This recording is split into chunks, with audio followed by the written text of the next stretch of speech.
قوات حرس الحدود النهارده كانت بتشتبك مع المهربين على حدودك النهارده.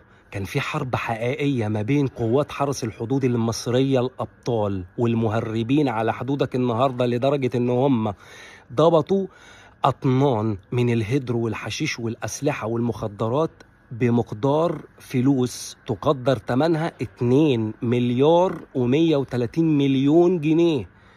تعرف الأطنان، الكميات المهولة من المخدرات دي لو دخلت مصر كان إيه اللي هيحصل لشبابنا؟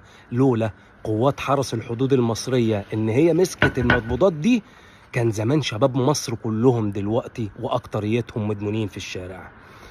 شكر خاص لقوات حرس الحدود المصرية. انت عارف يعني ايه قوات حرس الحدود النهاردة تشتبك مع مهربين على حدودك معاهم الكمية دي؟ الله يحميهم.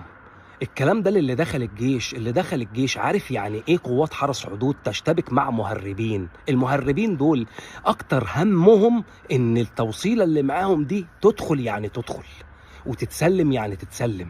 مش فارق معاهم مين اللي بيتصدى ليهم، قوات شرطة، قوات جيش، قوات حرس حدود، المهم ان هم هيشتبكوا معاهم عشان الحاجة دي توصل وتدخل البلد بأي طريقة.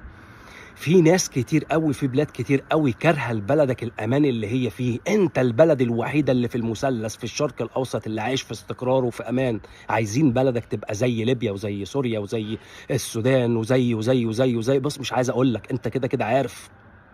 انا بشكر قوات الحرس الحدود ان هي فعلا حمتنا وحمت شبابنا وحمت ابنائنا من المصريين من الكميه المهوله من المخدر اللي كانت هتدخل مصر النهارده.